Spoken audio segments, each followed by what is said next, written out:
What do you think of the idea of adopting elderly people whose children have died as parents or grandparents? Much the same way we adopt children whose parents have died as our own. My town actually has an Adopt a Grandparent program at some of the nursing homes. They made up profiles with their interests and what they liked to talk about so you could choose a grandparent you'd get along with well. This reminds me of the programs where kindergartens take the children into aged care facilities and the children pick a buddy and then write letters, draw pictures and visit their buddy. Volunteer to do anything at a senior center. They'll adopt you first. It's not the same, but I had adopted grandparents growing up. Basically, when my mom's father died young, her best friend's father stepped in and volunteered to be her surrogate dad. He was my grandpa. His wife was my granny. His daughter, my mom's best friend, is my aunt, and her kids are my cousins. As far as I'm concerned, they're all family. You mean I can get a mom, grandma who will love me and bake me shit and I can entertain and show them my crazy life? Where can I sign up? A similar concept is having orphanages for children with elderly living with them, those who don't have a family or have been put up in some kind of assisted living. The kids grow up with grandparents who tell them stories and teach them how to be better people. The elderly get genuine love and affection. There are some centers like this in India, and overall the benefits are pretty good. The elderly are more healthy and are happier. The young ones are better behaved and do well in school. There is actually a program that kind of meets this need where I live. People can sign up for a rented grandparent. It allows families that have no living grandparents or no or limited contact with the grandparents to have grandparents in their life. It helps elderly people who want social contact, and it helps families who want their children to experience grandparents. How you interact with the rented grandparents is up to you and your rented grandparent. So if you want to do a lot together, they match you with someone who wants to be very active. If you want someone more laid back, they match you with a laid back person. Edit. They're called rental or borrowed grandparents. You don't actually pay to spend time with them, as you should have probably clarified that. Edit. Thanks for the award. If you like this, you might like the following information and article. People are starting to combine nursing homes and preschools because the children benefit from the elderly and the elderly benefit from the children. https://education/archive/2016/show1/the-preschool-inside-a-nursing-home/4248227/. I did this as a young girl. 8. My last Nana died and I was upset that I didn't have a Naba. One day while visiting family friend, my mom and dad said I should ask her if she could be my Nana. She said yes, even though she had her own grandchildren. We did lots together when I was a child.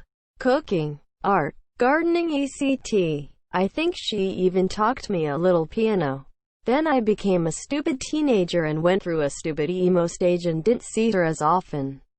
She sadly passed away when I was 16.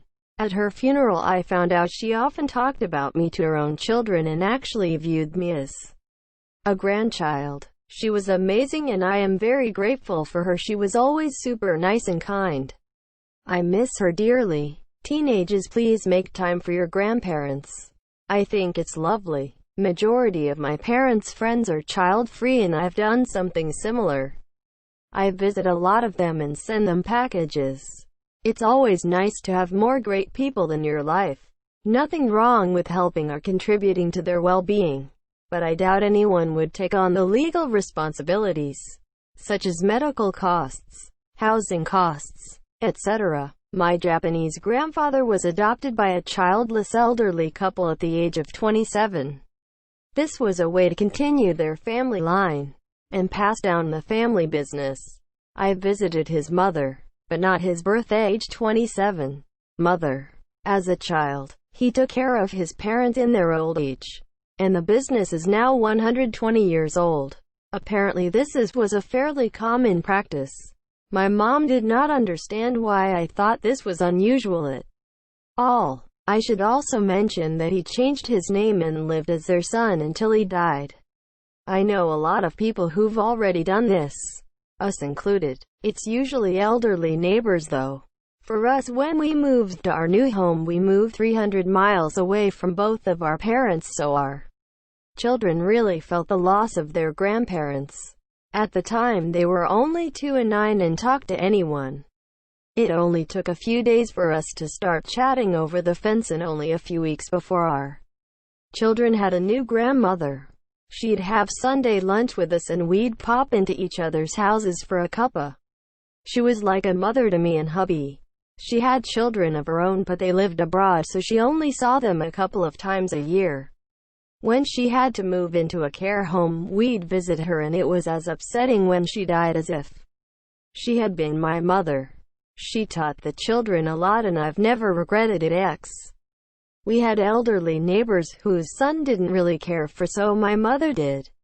We called them Grandma and Grandpa, and I hope we made their last years a bit better. All my grandparents are dead, so I'll adopt 2 sets of grandmas and grandpas. They don't have to be married. You can just argue a whole lot. Offer me whiskey and bake me pies, and perhaps give me $5 on my birthday. PM_me_your_ applications for review. Edit. And don't get mad at me for putting foil pinwheels in your microwave, because I like watching the pretty sparks. I have friends whose kids don't really talk to them this year. I'm not sure why, because they're really lovely, amazing people. One year, I found out the guy's kids wouldn't even take his call on Father's Day, so I told him he's now a part of our family, and they're both now extra grandparents. Since my kids' own grandparents were distant, it worked out really well. I love our extra family members. Edit. My friends aren't as dark as y'all think. One may not have been the greatest mom. She had her son at 16 and tried hard, but she was still a kid herself. They still talk. Her husband was in a pretty acrimonious divorce, as his ex turned the kids against Hi Monsieur JFC. Y'all can call me daddy anytime. It would suck for the people with Alzheimer's. Then again, they might not remember they weren't adopted. Before anyone gets mad, my grandpa went out that way, and it wasn't pretty. For those dealing with this, you have my sympathies. I think it's a very nice idea. In some cases it is this. I knew a couple who had a child who was born very unhealthy. The boy didn't live past 5 years, and any time after that they had stillbirths. They adopted a little boy with autism and was about 11. And it's like he adopted them as his parents just as much as they adopted him as their kid. And his grandparents still spoil him. He loves his grandparents back. I have an adopted grandma. Her words, she plays bingo at the club where I used to work, and I was family and started calling herself my adopted grandmother, and I love her to pieces.